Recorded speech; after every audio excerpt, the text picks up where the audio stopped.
Good afternoon, welcome to Bajirao Reddy institute weekly current affair classes. और इसके साथ ही आप लोगों को वेरी हैप्पी न्यू ईयर। अब जैसे 2023 शुरू हुआ है, वैसे ही अगर हमें जिसको 2023 एग्ज़ाम देना है, जिन बच्चों को, उनके लिए थोड़ा थोड़ा प्री ओरिएंटेड होना बहुत ज़रूरी हो जाता है। पीछे भी मैंने बताया था कि बहुत सारे पीआईबी पे सरकार की बहुत सारी डेटा आती रहती हैं, उनको मैं, चूँकि उसमें ज़्यादातर इंग्लिश में होती है, तो उनको मैं हिंदी में करके अपने जो डेली वाले न्यूज़ वाला है उसमें मैं कर देता हूँ। तो उसको देखते रहिएगा, क्योंकि वो सरकार के विभिन्न विभागों के पूरे साल के जो महत्वपूर्ण चीज़ है, सरकार जिसे समझती है, उसका वो संकलन होता है। तो अब जो हमारा आगे कुछ प्री तक क्लास रहेगा, उसमें कोशिश रहेगी कि कुछ जो प्री ओरिएंटेड न्यूज़ है उनको भी हम साथ में लेकर चलेंगे, ठीक है। तो बाकी जो महत्वपूर्ण न्यूज़ हैं, जहाँ डिस्कशन और उसकी ज़रूरत है, वो तो रहेंगे ही रहेंगे, ठीक है। तो चलें आगे बढ़ते हैं और हम देखते हैं कि पहले देख लेते हैं कि कौन कौन सी न्यूज़ है। टोटल 17 न्यूज़ हैं। और देखें, अगर पहले ही देखें सोशल पॉलिटिकल इश्यूज़ में, तो अभी हाल में ही भारत निर्वाचन आयोग ने असम में विधानसभा के लिए जो है निर्वाचन क्षेत्रों के लिए परिसीमन के लिए जो है वहाँ के लिए वो अधिसूचना जारी किया। मतलब वहाँ के लिए कहा है कि असम में विधानसभा की जो सीटें हैं उनको परिसीमित की जाएगी, यानी उनके क्षेत्रफल में, उनके वोटर मतलब जनसंख्या में जैसे चेंज हुआ है, उस चेंज के अनुसार उसमें परिवर्तन किया जाएगा। इसमें क्या होता है, क्यों किया जाता है, हम डिटेल में आगे पढ़ेंगे। दूसरी न्यूज़ देखें तो फिर ये निर्वाचन आयोग और चुनाव से ही जुड़ी एक न्यूज़ है। इसमें न्यूज़ ये महत्वपूर्ण है कि जैसे अभी पीछे भी देखते आ रहे हैं कि निर्वाचन आयोग लगातार प्रयास कर रहा है कि मतदान में लोगों की भागीदारी बढ़े, क्योंकि लोकतंत्र में सरकार की उत्तरदायित्व या सरकार की गुणवत्ता कहीं ना कहीं लोगों की मतदान प्रक्रिया में भागीदारी के साथ डायरेक्ट लिंक्ड है, ठीक है। जैसे मैंने पीछे बताया भी है और आप लोग भी जानते हैं कि 2014 में जब 60% के ऊपर मतदान हुआ था आम चुनाव में, आम चुनाव मतलब लोकसभा का जो 5 साल बाद चुनाव होता है, तो उसमें फिर क्लियर कट मैंडेट आया था। उसके पहले जो चुनाव होते थे 40% 50% मतदान होते थे, और फ्रैक्चर मैंडेट आता था, खिचड़ी सरकारें चलती थी, अस्थिर सरकारें चलती थी, कई दलों की संयुक्त सरकारें चलती थी, ठीक है। संयुक्त सरकारों की एक वो होता है कि वो पॉलिसी पैरालिसिस, यानी नीतिगत उसको कह सकते हैं कि जड़ता या उसको विकलांगता उसको कह सकते हैं, उसका शिकार रहती हैं। यानी जो कड़े नीतिगत फैसले होते हैं वो नहीं ले सकती हैं आंतरिक राजनीतिक मजबूरियों के कारण, ठीक है। तो चुनाव आयोग लगातार इस पे प्रयास कर रहा है और लोकतंत्र के लिए बेहतर है कि लोगों की भागीदारी ज़्यादा से ज़्यादा बढ़े। उसी सिलसिले में चुनाव आयोग ने देखा कि भारत में एक समस्या जो मतदान में कम भागीदारी के रूप में आ रही है, वो है आंतरिक प्रवसन। आप लोगों ने ज्योग्राफी में पढ़ा होगा कि लोग विभिन्न कारणों से एक क्षेत्र से दूसरे क्षेत्र में आते जाते रहते हैं, ठीक है। प्रवसन बाह्य यानी दूसरे देशों के लिए होता है। आंतरिक मतलब एक राज्य से अपने एक देश में, एक राज्य से दूसरे राज्य में, एक राज्य में ही एक जिले से दूसरे जिले में, ठीक है। तो वो बहुत बड़ा कारण होता है मतदान की कमी के कारण। जैसे लोग कई बार, हालांकि ये नियम है कि आप जहाँ जाएं 6 महीने से ज़्यादा रहें, वहाँ अपने के लिए निर्वाचक नामावली में आप अपना नाम रजिस्टर करा सकते हैं, लेकिन लोग कई कारणों से नाम रजिस्टर्ड नहीं कराते हैं, और जहाँ के वो रहने वाले होते हैं, यानी जहाँ के वो स्थायी निवासी रहते हैं, वहीं के वो निर्वाचक बने रहते हैं। ऐसे में वो घर से बाहर रहते हैं और निर्वाचन में वो भागीदारी उनकी नहीं हो पाती है। तो इनकी भागीदारी कैसे बढ़ाई जाए, इसके लिए कई सारे विचार किए गए थे। अब उसी में एक है कि रिमोट वोटिंग की सुविधा देने की बात अभी निर्वाचन आयोग उस पर विचार कर रहा है।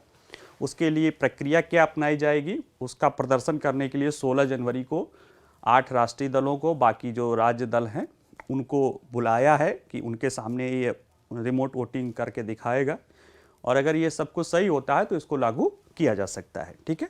तो ये मतदान प्रतिशत को बढ़ाने का एक क्रांतिकारी तरीका हो सकता है अगर ये सफल हुआ तो। ठीक है, जो जैसे तीसरा न्यूज है कि एक तंजौर ज़िला है, उसमें आदिवासी क्षेत्र में एक स्कूल है, उसमें 80 बच्चे, आदिवासी बच्चे जो है उस विद्यालय को छोड़ दिए सिर्फ इसलिए कि उनकी बोली भाषा आदि का उसके साथ ही बच्चों द्वारा मजाक उड़ाया जा रहा था। ठीक है, अब आप सोच सकते हैं कि ये बहुत छोटा सा न्यूज़ है, अक्सर होता है छोटे बच्चे ही थे मजाक उड़ाते हैं, इसमें क्या है। तो लेकिन ये छोटी सी न्यूज़ के कई सारे पैमाने हैं, उसको हम जब आगे इसको डिस्कस करेंगे तो बताएंगे कि इनको हम किस किस रूपों में देख सकते हैं, हमारे किन किन पेपरों में के लिए इम्पॉर्टेंट हो सकता है। ठीक है, हो सकता है ये आपके 4th पेपर के लिए केस स्टडी के रूप में आ जाए। ठीक है, तो आप बहुत छोटी सी दिखने वाली न्यूज़ भी आपके लिए बहुत कारगर हो सकती है, इसको हम इसके द्वारा समझने की कोशिश करेंगे, और एक सामाजिक समस्या तो ये है ही। ठीक है, इसी तरह अभी 2 लगातार सुप्रीम कोर्ट के संविधान पीठ की जजमेंट आई है। एक सुप्रीम कोर्ट का जो है नोटबंदी के मामले में जजमेंट आया है, और दूसरा जो है जनप्रतिनिधियों द्वारा कुछ भी जो उनकी अभिव्यक्ति की आज़ादी है उसके संदर्भ में आया है कि क्या उन पे अलग से रोक लगाने की ज़रूरत है या नहीं है। पहला मामला नोटबंदी, सबको पता है।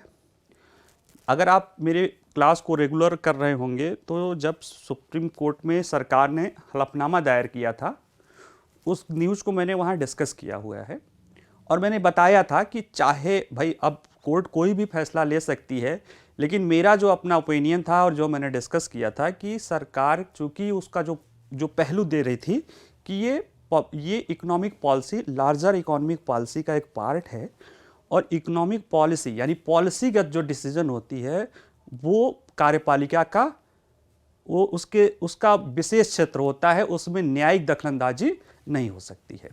ठीक है, तो अंततः उसी को ही न्यायपालिका ने उसको स्वीकार किया और कहा कि निश्चित रूप से नोटबंदी सरकार की व्यापक जो इकोनॉमिक पॉलिसी का एक हिस्सा थी, ये सही उद्देश्यों के लिए लिए गई थी, इसलिए इसमें कोई त्रुटि नहीं है।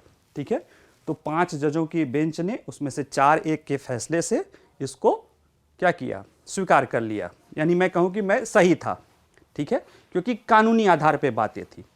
हालांकि उसमें एक ऑनरेबल जस्टिस नागरत्ना ने उसके अगेंस्ट जो है फैसला दिया है, और उनमें उन्होंने कुछ अलग मत लिया है, तो उसके अलग भी मत हो सकता था, लेकिन जो संवैधानिक कानूनी प्रावधान है वो यही कहते थे कि ये इकोनॉमिक पॉलिसी है और इसमें न्यायपालिका बहुत ज़्यादा भूमिका उसकी बहुत ज़्यादा रोल नहीं है। अंततः न्यायपालिका ने उसे स्वीकार भी किया, लक्ष्मण रेखा का वो सम्मान किया।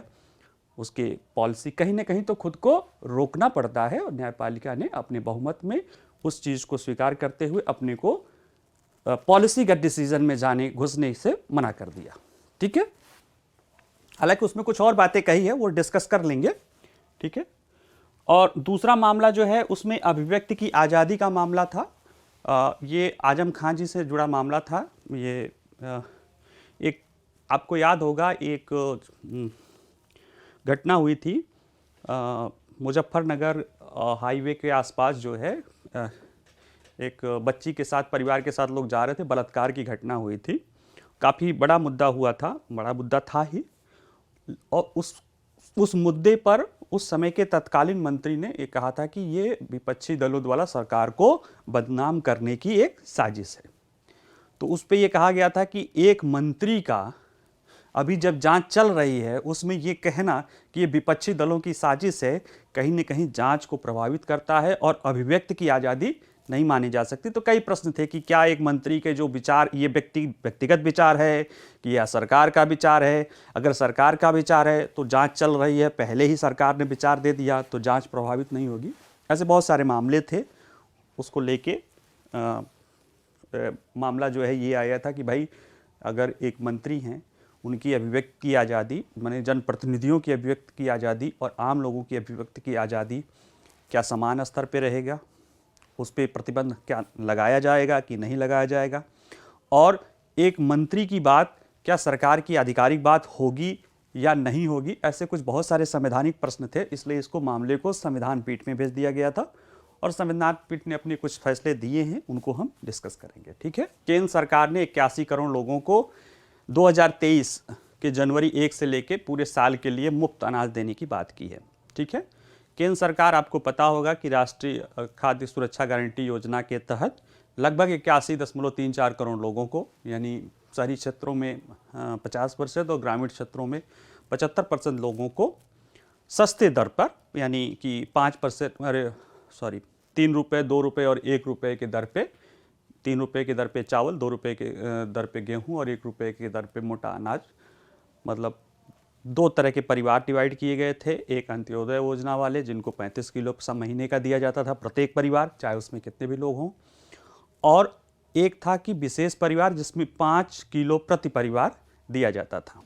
ठीक है, कोरोना के समय में लोगों की मुसीबतों को देखते हुए केंद्र सरकार ने प्रधानमंत्री अन्न योजना के तहत जो है, खाद्यान्न योजना के तहत जो है, उसमें इतना ही खाद्यान्न मुफ्त में दिया, जो कि खत्म हो रहा था, जो खत्म हो चुका था। ठीक है, फिर सरकार ने देखा कि खाद्यान्न लोगों के पास उपलब्ध है, इस तरह के हार्डशिप नहीं है, लेकिन फिर भी चूंकि परिस्थितियां वैसी बनी हुई है, तो सरकार ने क्या किया कि जो 2 अलग अलग स्कीमें चल रही थी, उसमें एक स्कीम तो जो फ्री वाली थी उसको बंद कर दिया, और जो बाकी राष्ट्रीय खाद्य सुरक्षा योजना वाली चीज़ें चल रही थी, उसी में क्या कर दिया कि अभी जो पैसा लेती थी सरकार, 3 रुपये, 2 रुपये, 1 रुपये, अब उसे फ्री कर दिया। यानी कि अब अगले 1 साल तक, यानी 1 जनवरी से लेके 31 दिसंबर तक 2023 तक जो भी खाद्य सुरक्षा अधिनियम के तहत दिया जाएगा वो मुफ्त दिया जाएगा। ठीक है, और जो 5 किलो अतिरिक्त दिया जाता था, अतिरिक्त अनाज दिया जाता था, वो बंद कर दिया गया है। ठीक है, तो इसको भी देख लेंगे ये योजना क्या कह रही है। और एक अभी रिपोर्ट आई है कि सरकार के मेक इन इंडिया योजना के बावजूद विनिर्माण क्षेत्र में FDI आई है, लेकिन उससे ज़्यादा सर्विस सेक्टर में आई है। क्यों आई है, हम इसको देखेंगे। ठीक है, उसमें अगली न्यूज़ है कि भारत जुलाई सितंबर 2022 में भारत का चालू खाता घाटा, कैपिटल अकाउंट डेफिसिट, CAD बोलते हैं, GDP का 4.4% तक बढ़ गया है। ठीक है, GDP कैपिटल अकाउंट डेफिसिट क्या होता है, क्यों बढ़ा है, क्या प्रभाव पड़ेंगे, इसको संक्षेप में देखेंगे। ठीक है, इसी तरह अगला जो न्यूज़ है, सड़क परिवहन और राजमार्ग मंत्रालय की वर्ष 2022 की उपलब्धियां। अब ये देखिए, ये मैंने इसलिए रखा है क्योंकि ये मैंने न्यूज़ में तो डेली वाले में डाल ही देता हूँ, यहाँ भी दिखा दूंगा कि ये पूरे जो सड़क परिवहन के लिए जो भी सरकार की जैसे बहुत सारी, उसमें जाएंगे ओरिजिनल वाले में तो कई पेज की है, लेकिन उसमें से काम की चीज़ें जो है हमारे लिए जो मेंस में भी काम आ सकती हैं, प्री में भी जो काम आ सकती हैं, खासतौर से प्री में, उसको यहाँ पे रख के मैंने समझा दूंगा कि कैसे कैसे आपको पढ़ना है, क्यों ये लिया गया, बाकी चीज़ें हमें क्या ज़रूरत है, इसमें से कैसे अपनी काम की न्यूज़ निकालेंगे। ठीक है, बाकी क्यों इसमें चूंकि बहुत कोई कॉन्सेप्चुअल चीज़ें नहीं, इसलिए बहुत ज़्यादा डिटेल में नहीं जाएंगे, लेकिन हाँ, अब चूंकि प्री आ रहा है तो इसलिए उस पर भी हम ध्यान देते चलेंगे। ठीक है, जहाँ तक इंटरनल सिक्योरिटी का इशू है, तो उसमें अभी कुछ दिन पहले एक रिपोर्ट आई थी कि जो पाकिस्तान की ISI है, वो तमिलनाडु में तमिल आंदोलन के रूप में लिट्टे को पुनर्जीवित करना चाह रही है। ठीक है, लिट्टे जो है तमिल इलम के नाम पे श्रीलंका का एक सबसे खूंखार आतंकवादी संगठन था, प्रभाकरन के नेतृत्व में था। हालांकि उसका जो है सैनिक द्वारा जो है सैनिक कार्रवाई द्वारा उसका समाधान, मतलब उनको समाप्त कर दिया गया है और उसमें रिहेबिलिटेशन भी हुआ है। ठीक है, श्रीलंका का जो है उत्तरी वाला इलाका जो है वो शहरी थे। ठीक है, लेकिन ISI भारत को अस्थिर करने के लिए लिट्टे के लोगों को तमिल भाषा या तमिल संस्कृति के आधार पे जो करके एक विभेदकारी करके जो है, जो कुछ तमिल और हिंदी के विवाद का आंदोलन शुरू हो रहा है, उसमें वो आग में घी डालने का या कह सकते हैं आग लगाने का काम कर रही है। तो वो रिपोर्ट पे देखेंगे कि क्या रिपोर्ट है। ठीक है, जहाँ तक इंटरनेशनल इशू की बात है, भारत ऑस्ट्रेलिया आर्थिक और सहयोग व्यापार समझौता लागू हो गया है 29 दिसंबर से।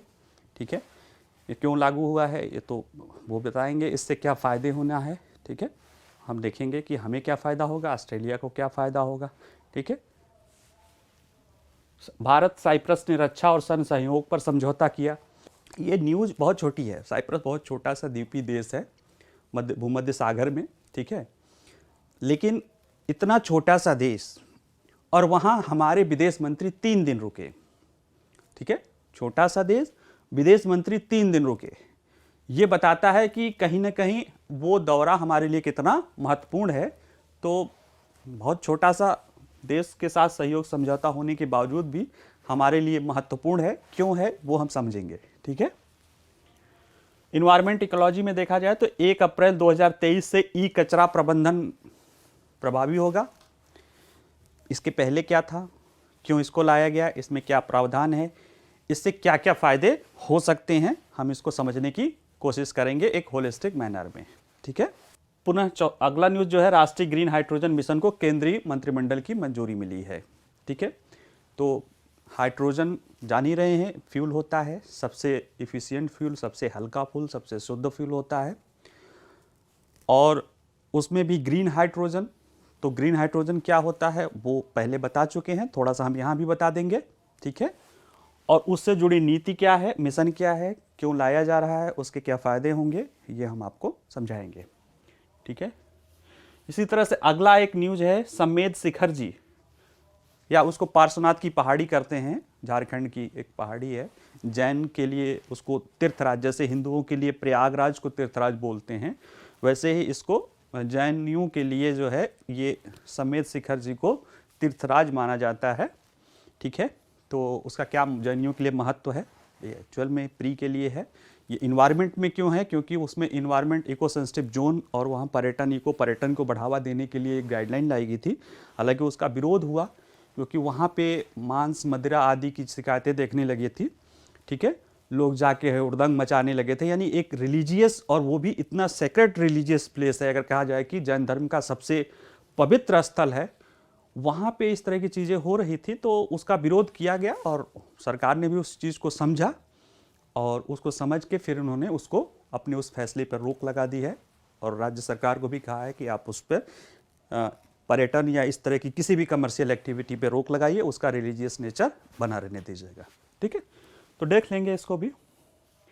अगला है अपना जो साइंस टेक में ब्रह्मोस मिसाइल का एडवांस संस्करण है, जो सुखोई 30 एयर संस्करण है, जो सुखोई 30 बोलते हैं, SUMKI है ना, रूस का जो विमान है, उसके द्वारा छोड़ा गया है। क्या इसकी खास बात है, क्या अलग है, इससे भारत को क्या ताकत मिलेगी, इसको हम समझने का प्रयत्न करेंगे। इसी तरह एक फिर अलग से एक न्यूज़ है, डिपार्टमेंट ऑफ स्पेस यानी अंतरिक्ष मंत्रालय, अंतरिक्ष विभाग द्वारा जो है वो एक रिपोर्ट कार्ड जारी किया गया है कि 2014 से लेकर 2022 तक अंतरिक्ष के क्षेत्र में भारत की क्या क्या प्रमुख उपलब्धियां रही हैं। तो इसको आप लोग तो जगह जगह हेयर एंड देयर देखे ही होंगे, उसको एक जगह मंत्रालय ने खुद ही कह दिया है, विभाग ने। तो ये PIB पर था, उसको मैंने एक साथ करके आपके लिए दे दिया है। उसमें कुछ चीज़ें धीरे धीरे देखेंगे और ये प्योरली आपके लिए प्री के लिए न्यूज़ है, ठीक है। तो आप शुरू करते हैं डिटेल में चीज़ों को जानना। पहला न्यूज़ है, भारत निर्वाचन आयोग द्वारा असम राज्य में विधानसभा और संसदीय निर्वाचन क्षेत्रों के परिसीमन की शुरुआत, ठीक है। इसकी शुरुआत कैसे होती है, विधि मंत्रालय, अगर जरा सा पढ़ ही लीजिए तो विधि और न्याय मंत्रालय द्वारा प्राप्त अनुरोध के अनुरूप भारत निर्वाचन आयोग ने जन प्रतिनिधित्व अधिनियम 1950 की धारा 8A के अनुसार असम राज्य में विधानसभा और संसदीय निर्वाचन क्षेत्रों के परिसीमन का कार्य शुरू करने का निर्णय किया है। यानी कि उसके लिए अनुरोध किससे मिला था, विधि और न्याय मंत्रालय से, भारत सरकार से अनुरोध मिला था और निर्वाचन आयोग ने इसको क्या किया है, शुरू किया है, ठीक है। निर्वाचन आयोग, निर्वाचन का जो आयोग ये कार्य क्यों करता है, क्योंकि संविधान में एक अनुच्छेद है, अगर विधानसभाओं के रूप में देखें या लोकसभा के रूप में देखें, विधानसभा के रूप में देखें तो अनुच्छेद 170 है, जो बताता है कि विधानसभाओं का समय समय के आधार पर परिसीमन किया जाता है। परिसीमन मतलब उसके भौगोलिक क्षेत्रों को संतुलित करने का प्रयास किया जाता है। यानी कि जो भी विधानसभा क्षेत्र होती है जैसे अगर विधानसभा को लेकर कहा जाए तो मैक्सिमम 500 सीट किसी भी राज्य में हो सकती है और न्यूनतम 60 सीट। एक दो राज्य के लिए वो अलग से कहा गया है, ठीक है। यानी 500 से 60 सीट के बीच में किसी भी राज्य में उसकी जनसंख्या के आधार पे विधानसभा क्षेत्रों का बात कही गई है, ठीक है। और जिस राज्य में जो भी उसकी जनसंख्या के आधार पर सीटें निर्धारित की जाती हैं, उनका आपस में इस तरह से उनके क्षेत्र, उनका एरिया या टेरिटरी जिसे कहते हैं, क्षेत्रफल विधानसभा का इस तरह से निर्धारित किया जाता है कि उनमें जनसंख्या के आधार पे समानता हो। हालांकि उसमें प्रशासनिक दृष्टि आदि का भी ध्यान रखते हैं, लेकिन कोशिश की जाती है कि जितना संभव हो सके उतना जनसंख्या के आधार पर यूनिफॉर्मिटी हो। ऐसा न हो कि कोई विधानसभा तो 10 लाख जनसंख्या को प्रतिनिधित्व कर रही है और कोई विधानसभा 50,000 या 10,000, ठीक है। तो उसमें क्षेत्रों का निर्धारण इस तरह से किया जाता है कि जितना संभव हो सके उतना उस क्षेत्र की जनसंख्या उसमें का प्रतिनिधित्व समान आधार पे हो, ठीक है। लेकिन इसके लिए जो जनसंख्या के आंकड़े तय किए गए थे उसमें संविधान में पहले जो है संशोधन करके ये कह दिया गया था कि वर्ष 2000 तक 1971 की जनसंख्या रहेगी और 2000 के बाद जो तत्कालिक जनगणना रहेगी उसके आधार पे, ठीक है। तो 2000 के बाद तो 2001 की जनगणना है, उसी के आधार पे ये कवायद की जाएगी। यानी 2001 की जनगणना के आधार पे इन राज्यों में परिसीमन होगा। उसके पहले जो परिसीमन हुआ था 1976 एक्ट के तहत, वो 71 की जनगणना के आधार पे हुआ था, ठीक है। तो क्यों आखिर जनगणना को 71 रोका गया या 2001? आज 2022 आ गया है, ठीक है। 2021 में जनगणना होनी थी, कोरोना के कारण लेट हो गई है, लेकिन 11 का तो आंकड़ा है ही है। फिर हम 2001 के आंकड़े को क्यों ले रहे हैं, या 2000 के पहले 1971 के आंकड़े को क्यों ले रहे थे?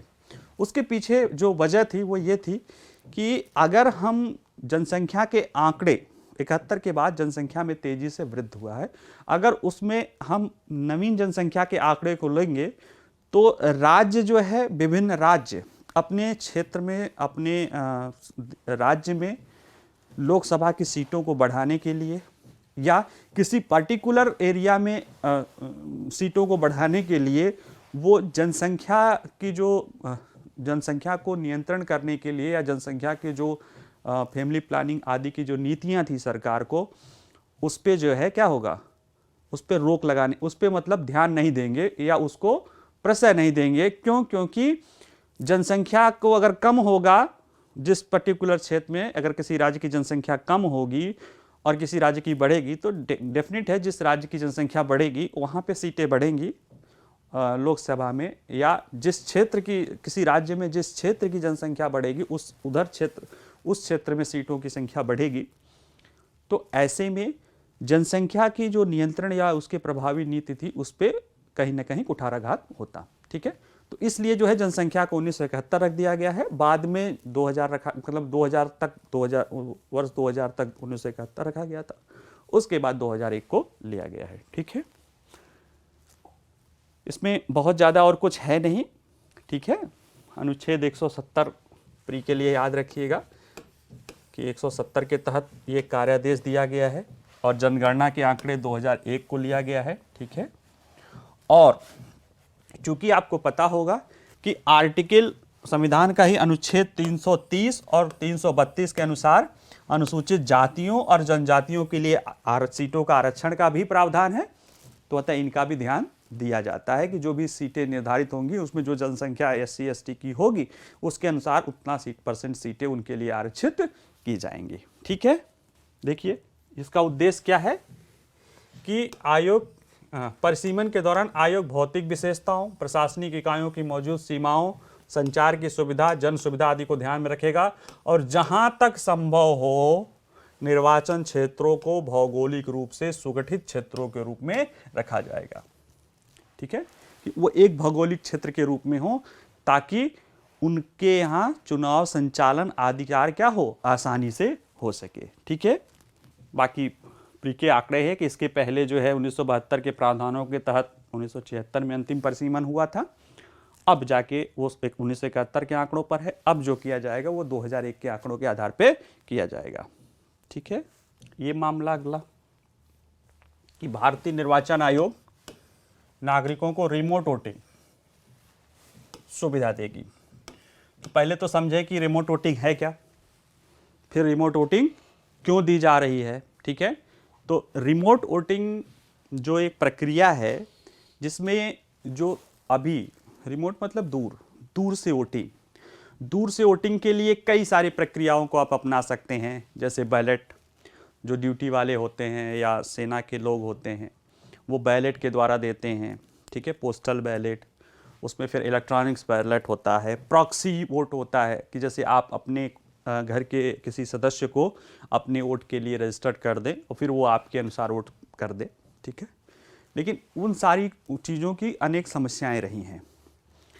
प्रॉक्सी वोटिंग की भी अपनी समस्या रही है, इंटरनेट के थ्रू वोटिंग की समस्या रही है। एक लोग कहते हैं कि इंटरनेट के थ्रू वोटिंग कर दिया जाए, जिससे जो हमारे बहुत सारे प्रवासी भारतीय हैं जो भारत से बाहर रहते हैं और अपना बहुत सारा योगदान देते हैं देश में आर्थिक दृष्टि से। अभी पीछे न्यूज़ है, मतलब इसमें नीचे न्यूज़ है जो कैपिटल अकाउंट डेफिसिट वाला जो है मामला, करंट अकाउंट डेफिसिट वाला मामला है, उसमें उनका क्या योगदान रहता है उसको कम करने में। तो इतना उनका योगदान रहता है और उनको वोट देने का भी अधिकार नहीं मिलता है। तो कुछ लोग कहते हैं कि इलेक्ट्रॉनिक वोटिंग राइट दे के उनको कर सकते हैं। ठीक है, वो दूसरा मुद्दा है, लेकिन वो भी एक तरह से रिमोट वोटिंग है। यहाँ पे जो निर्वाचन आयोग कहना चाह रहा है वो दूसरा तरीका अपना रहा है। वो तरीका अपना रहा है कि हम जो M3 यानी third generation electronic voting machine है, ये हाईली टेक्नोलॉजिकल एफिशिएंट है कि इसमें अगर कोई छेड़छाड़ होता है तो ये स्वतः ही बंद हो जाती हैं और खुद ही डिटेक्ट कर लेते हैं कि इसमें कोई खराबी हुई है कि नहीं हुई है। ठीक है, जितनी बार चालू की जाएंगी उतनी बार डिटेक्ट कर लेंगे कि इसमें कोई पहले छेड़छाड़ हुई है या खराबी हुई। अगर कोई छेड़छाड़ की कोशिश करेगा तो ये ऑटोमेटिक बंद हो जाती है। तो ये सब सिक्योरिटी उसमें टेक्नोलॉजी से ये लैस है मशीनें M3 EVM।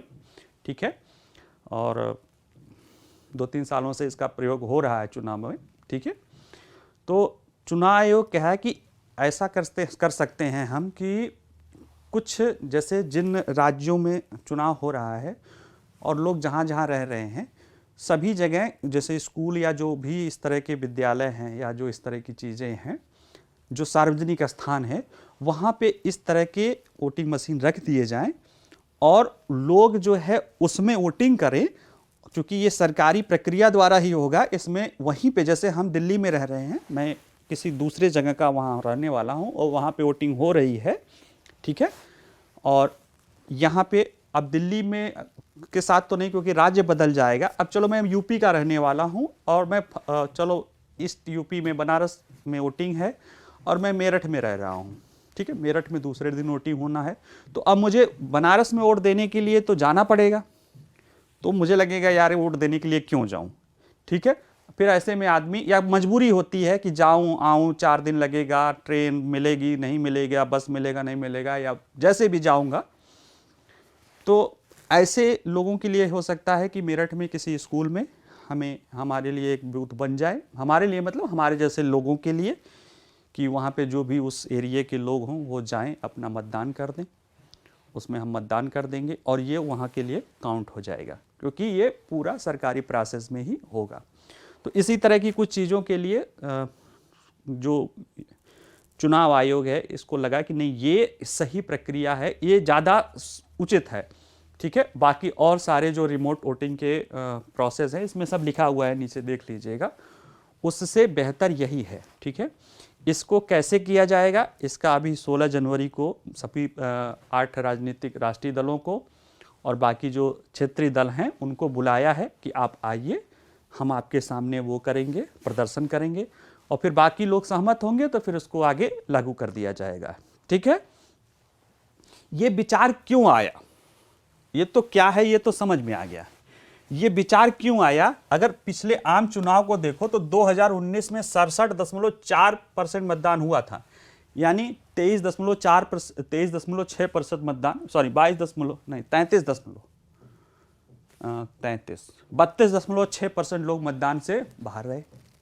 67% लोग यानी 67.5 किए तो 32.5% तो लोग मतदान नहीं किए, क्योंकि टोटल तो 100, और लगभग 100 करोड़ की मतदाता हैं। आबादी ज़्यादा है लेकिन मतदाता लगभग 100 करोड़ है, और उसमें से 32-32.5% लोग यानी करीब 30-32 करोड़ लोग मतदान प्रक्रिया से बाहर हैं। तो ये आंकड़ा बहुत बड़ा होता है। कई देशों की तो आबादी इतनी नहीं है जितनी लोग यहाँ पे मतदान प्रक्रिया से बाहर है। ठीक है, हम मतदान नहीं करना चाहते हैं, हम नेगेटिव मतदान कर रहे हैं, वो अलग बात है, लेकिन हम मजबूरी में प्रवासन के द्वारा मतदान नहीं कर रहे हैं। उसको जैसे मैंने हम मतदान करना चाहते हैं लेकिन कर नहीं पा रहे हैं, इसको ध्यान देने के लिए वर्तमान चुनाव आयोग लगातार प्रेरित कर रहा है, मतलब प्रयास कर रहा है। और चुनाव आयोग के जो वर्तमान मुख्य चुनाव आयुक्त हैं, ये जब मुख्य चुनाव आयुक्त बने थे तो उत्तराखंड के एक बहुत रिमोट गांव में गए थे, जो बहुत रिमोट क्षेत्र में था, बहुत दूरस्थ क्षेत्र में था। वहाँ पे उन्होंने समझ में आया कि उत्तराखंड, जैसे कहते हैं ना कि पहाड़ का पानी और पहाड़ की जवानी पहाड़ के लिए नहीं होती, क्योंकि लोग के पास काम धंधे के लिए वो शहरी क्षेत्रों की ओर पलायन कर जाते हैं, फिर वो वोट देने उन क्षेत्रों में नहीं जा पाते हैं। ठीक है, और किसी न किसी मजबूरी बस वो और जगह वो रजिस्टर्ड भी नहीं होना चाहते हैं। लोगों को लगता है कि और जगह रजिस्टर्ड होंगे तो चूंकि एक ही जगह मतदान दे सकते हैं तो ऑटोमेटिक वहाँ का मतदान खत्म हो जाएगा। तो लोग अपने स्थानीय निवास से भी जुड़ाव रखने के कारण वो वहीं के मतदाता बने रहते हैं वही, और दूसरी जगह मतदान भी नहीं दे पाते हैं। ठीक है, इस समस्याओं पर इस पर ध्यान गया, क्योंकि प्रवासन एक बहुत बड़ी समस्या है, मतलब समस्या मतलब एक बहुत बड़ी परिघटना है, सॉरी समस्या नहीं, चुनाव के लिए संदर्भ में मतदान को कम करने में समस्या है, लेकिन एक बहुत बड़ी परिघटना है। लोग इधर से उधर आते जाते रहते हैं राज्यों के अंदर में। तो इस समस्या मतलब इस जो एक परिघटना है, जो एक कह सकते हैं कि मुद्दा है, इससे जो चुनाव के मतदान में कमी आती है, इसको कैसे दूर किया जाए, इसके लिए लगातार प्रयास किए गए। और इन प्रयासों में रिमोट वोटिंग को एक माना जा रहा है कि अगर रिमोट वोटिंग कर दिया जाए तो ये चीज़ें आसानी से हो सकती हैं, लेकिन ये इतना आसान नहीं है। चुनाव आयोग भी मानता है कि ये चीज़ें इतनी आसान नहीं है। इसके लिए क्या क्या समस्याएं आएंगी उसका इसने खुद ही चुनौतियां दिखाई है, खुद ही बताया है कि क्या क्या चुनौतियां आएगी। पहली चुनौती आएगी कानूनी रूप से, जैसे कि लोग अभी भी जो भी चुनाव प्रक्रिया सब होती है, मतदान या मतदाता आदि, वो लोक प्रतिनिधित्व अधिनियम 1950 और 51 में होती है। यानी बिना इसमें चेंज किए, यानी अगर उसको लागू करना है तो कानून नियम जिसमें संशोधन किया जाना अपेक्षित है, यानी लोक प्रतिनिधित्व अधिनियम 1950 और 51 में संशोधन करना पड़ेगा विभिन्न प्रावधानों में, तभी ये चीज़ें अपनाई जा सकती हैं। इसी तरह से निर्वाचन के संचालन के नियम 1961 में, निर्वाचक रजिस्ट्रीकरण नियम 1960 में, यानी ये 3 कानून हैं जिनमें 3 क्या बल्कि 4 पीपुल रिप्रेजेंटेटिव एक्ट 50-51, निर्वाचन का संचालन नियम 1961 और निर्वाचक रजिस्ट्रीकरण नियम 1960, ये कानून है जिसमें संशोधन करने पड़ेंगे। फिर समस्या आएगी कि प्रवासी मतदाता कौन है।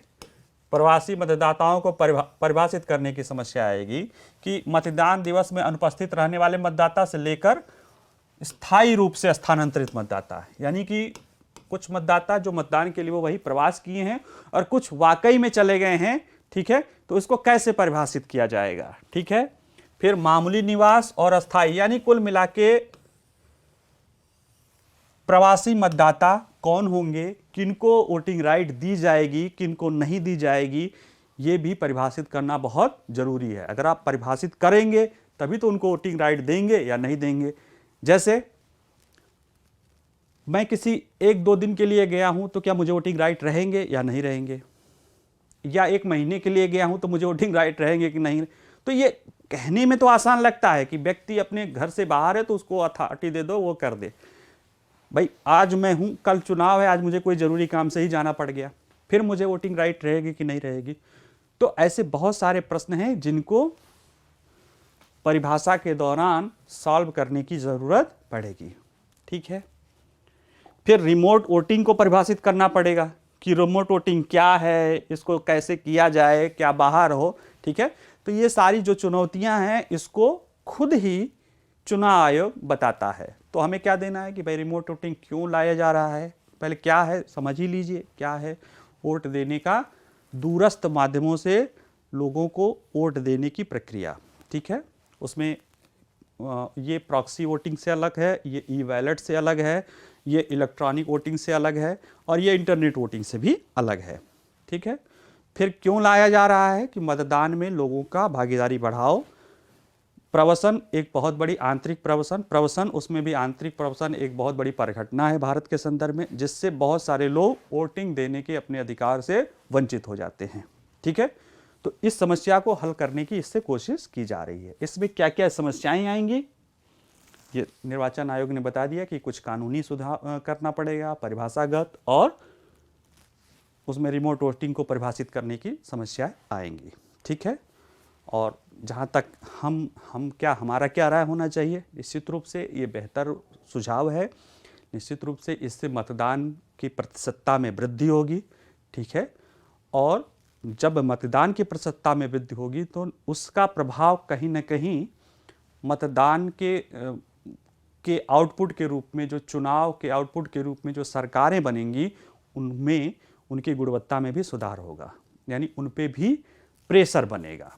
ठीक है, तो अब बाकी देखिए 16 जनवरी को बुलाया गया है, क्या निष्कर्ष आता है, जो आएगा वो हम आपसे आगे डिस्कस करेंगे।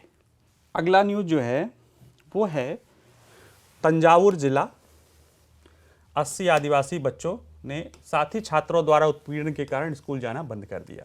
ठीक है, तंजावुर जिला तमिलनाडु में है। ठीक है, ये मामला है, इसमें देखा गया कि जैसे देखा जाता है, ड्रॉप आउट देखा जाता है कि कितने बच्चे जैसे कक्षा 1 में गए या 2 में गए, 3 में गए, तो वो आगे कितने लोग जा रहे हैं और कितने लोग वो आगे नहीं जा रहे हैं या स्कूल छोड़ दे रहे हैं, तो उसको ड्रॉप आउट कहते हैं। यानी कितने बच्चे अगली कक्षा में जा रहे हैं। जैसे 100 बच्चों ने क्लास 1 में लिया या 2 में लिया या 3 में लिया, कोई भी किसी एक क्लास में लिया, तो उसके एक क्लास ऊपर अगर 100 बच्चे गए तो 0 ड्रॉप आउट, अगर 98 गए तो 2 ड्रॉप आउट, यानी इस तरह से ड्रॉप आउट होता है, यानी जो आगे की कक्षा में नहीं जा सके हैं। जब जिले स्तर पे देखा गया तो तकरीबन 1700 कुछ बच्चों ने वो वहाँ पे ड्रॉप आउट था क्लास 1 के बच्चों के लिए। और जब आप यूनिवर्सल एजुकेशन यानी शिक्षा का अधिकार अधिनियम ला दिए हैं कि 0 से 14 साल के बच्चों को आप अनिवार्य और निःशुल्क शिक्षा दे रहे हैं, तो ड्रॉप आउट उतना 1760 का भी आंकड़ा बड़ा होता है। जब उस पर एनालाइज किया गया तो देखा गया कि 80 बच्चे ऐसे हैं जो किसी पर्टिकुलर आदिवासी इलाके के हैं, और वो जब उनसे पता जानने की कोशिश की गई तो ये पता चला कि उनके साथी लोग उनके वेशभूषा, उनकी बोली भाषा आदि का मजाक उड़ाते थे। इससे तंग आकर उन्होंने स्कूल जाना छोड़ दिया। ठीक है, उसके पहले क्या व्यवस्था थी?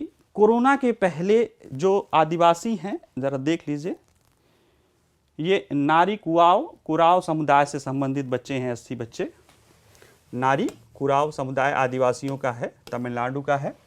एक भिपरी का फैक्ट है कि जिस क्षेत्र में रहते थे उन्हीं के घरों के पास एक विद्यालय कार्यरत था, लेकिन जब कोरोना के कारण विद्यालय बंद हुए तो फिर वो बंद हो गया।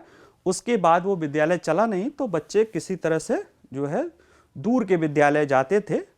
लेकिन एक तो उनको भौतिक समस्याओं का सामना करना पड़ता था, रास्ते पगडंडी आदि के द्वारा जो है वहाँ पहुँचते थे।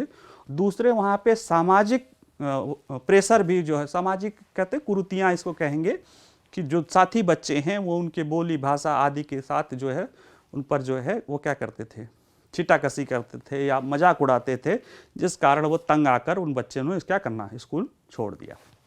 तो ये एक सोशल इशूज़ है, ये एक एडमिनिस्ट्रेटिव फेल्योर भी है। क्यों? क्योंकि अगर वहाँ विद्यालय कोरोना के पहले चल रहे थे तो कोरोना के बाद भी चलना चाहिए, क्योंकि ये शिक्षा का अधिकार हर बच्चे का, 6 से 14 साल के बच्चे का राइट है और उसे वहाँ पे मिलना चाहिए। ठीक है, और 80 संख्या बहुत कम नहीं होती है। अगर आप देखें तो अगर किसी पर्टिकुलर इलाके के 80 बच्चे वो भी प्राइमरी स्कूल में ही नहीं जा पा रहे हैं, तो निश्चित रूप से, हालांकि अब वहाँ के जिला प्रशासन ने इस पे ध्यान दिया है और कहा कि वहाँ पे विद्यालय खोले जाएंगे जो विद्यालय बंद हो चुका था। ठीक है, लेकिन ये मुद्दा एक केस स्टडी के रूप में भी आपके सामने आ सकता है कि ऐसा कोई मामला है, ये इसका कैसे हल, इसका हल क्या क्या हो सकता है। ये एक केस स्टडी हो गई कि किसी ज़िले में या यहाँ पे इतने बच्चे सिर्फ इसलिए स्कूल छोड़ दे रहे हैं, इसके लिए क्या क्या कोर्स ऑफ एक्शन आपके सामने होगा। ठीक है, तो जब आप लोग अपना GS 4th पेपर पढ़ते होंगे तो उसमें एक सोशल परसुएशन है और उसमें सोशल इन्फ्लुएंस एंड परसुएशन कि कैसे समाज को परस्यू करो कि वो सही रास्ते पर, यानी उसमें सामाजिक परिवर्तन के लिए वो तैयार हो जाए। ये एक सामाजिक समस्या है, इसके जो भी कानूनी और वो पहलू हैं वो तो होंगे ही होंगे, साथ में ये एक सामाजिक परिवर्तन के लिए लोगों के अभिवृत्ति में कैसे परिवर्तन लाए, इसके लिए सोशल परसुएशन टेक्निक है ना, सामाजिक अनुनय विनय की तकनीक अपना के भी इसको सॉल्व करने की कोशिश की जा सकती है। एक तो एक विकल्प है ये कि उनके कैंपस में ही, जहां वो रहते हैं उनके कैंपस में ही, चूंकि छोटे बच्चे हैं उनके कैंपस में ही स्कूल होने चाहिए, एक विकल्प ये ही है जिस पे वो काम कर रहे हैं। दूसरा विकल्प ये है कि जहां ये इनका ड्रॉप आउट हुआ है वहां पे ही, वहां के बच्चों में ही, वहां के माता पिता में ही, गार्जियन में ही इस तरह से परिवर्तन लाया जाए कि वो बच्चे के साथ उस तरह के भेदभाव, वो बच्चे यानी छोटे बच्चे ही तो भेदभाव कर रहे हैं, तो कहीं ना कहीं उनकी सोशल अपब्रिंगिंग, उनका एटीट्यूड बताता है कि कहीं ना कहीं उनकी सामाजिकरण की प्रक्रिया में कमी रह गई है। ठीक है, और इसको सोशल चेंज यानी सोशल एक्शन और सोशल परसुएशन द्वारा धीरे धीरे धीरे करके इसको दूर करने का भी प्रयास किया जा सकता है।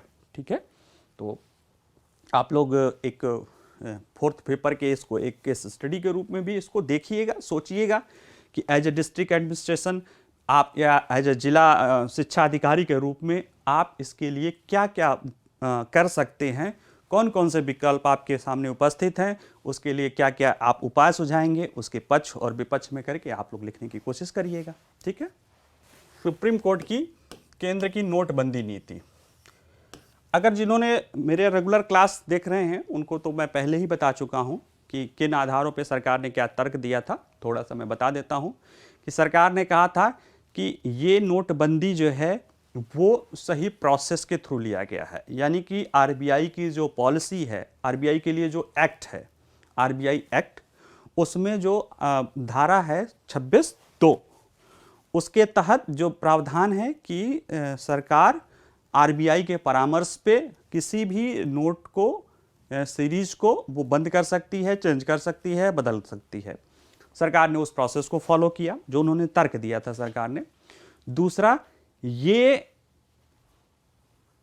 न केवल आरबीआई, सरकार काउंसलिंग आरबीआई से की, बाद में इस नीति को जो है संसद द्वारा एक प्रस्ताव पास करके इसे समर्थित भी कर दिया गया था। यानी कि एक अगर कोई मतलब ये न केवल कार्यपालिका द्वारा ही उस प्रोसेस को फॉलो किया गया बल्कि विधानमंडल द्वारा भी इसे पारित कर दिया गया था।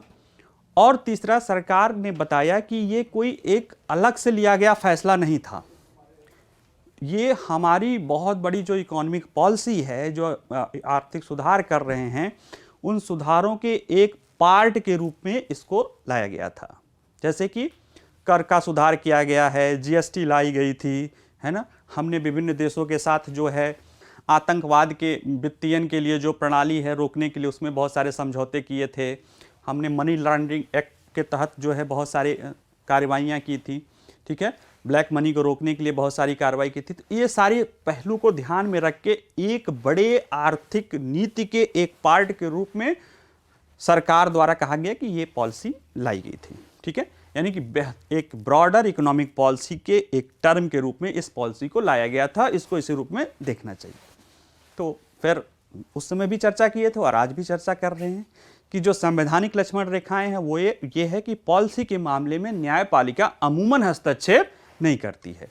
हालांकि जजेस ने कहा कि हम यूं ही ब्लैंकेट रूप से नहीं कर सकते, क्योंकि भाई आप पॉलिसी के नाम पर आप जो पॉलिसी ला रहे हैं हम उसके प्रोसेस को तो देख ही सकते हैं ना कि आपने सही प्रोसेस को फॉलो किया है कि नहीं।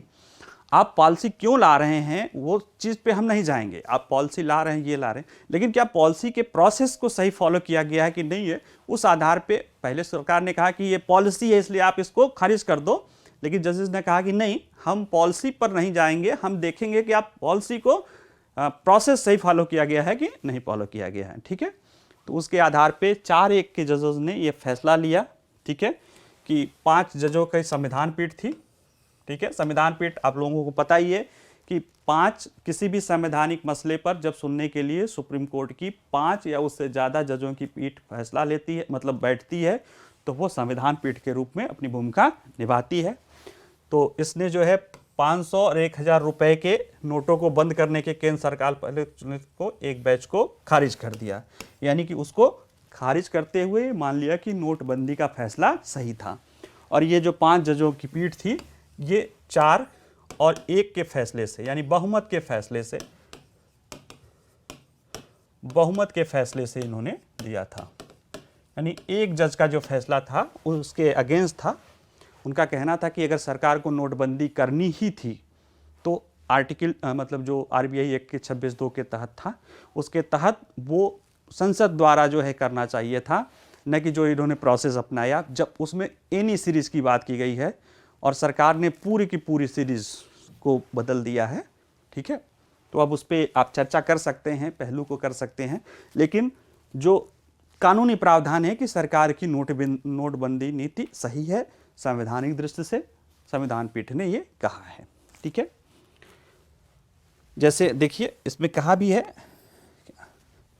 4-1 के फैसले से कहा कि कार्यपालिका की आर्थिक नीति होने के कारण निर्णय को उल्टा नहीं जा सकता है। ठीक है, तो इकोनॉमिक पॉलिसी है इसलिए इसको बदला नहीं जा सकता है, ये उसका खुद का एम्बेट है। ये कहीं ना कहीं न्यायपालिका ने अपने को अपनी लक्ष्मण रेखा जो होती है उसमें अपनी को बांधे रखा, और कहीं ना कहीं जो एक सेट पैटर्न है संवैधानिक और एक जो कहते हैं ना प्रक्रियागत परंपरा में जो चलती आती है, क्योंकि कानून सिर्फ लिखी हुई चीज़ों से नहीं, परंपराओं से भी चलता है।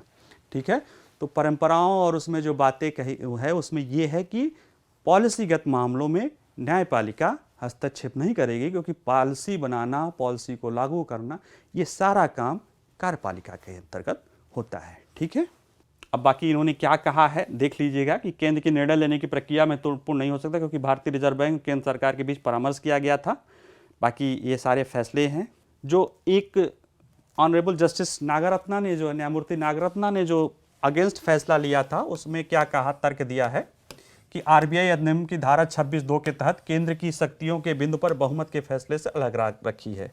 ठीक है, तो उनका मानना था कि नहीं, इसको केंद्र की जगह इसको पार्लियामेंट के द्वारा इसको लाया जाना चाहिए था। अगर सारी सीरीज को लाना था तो पार्लियामेंट कानून बना सकती थी। ठीक है, तो अब उनके अलग मत थे।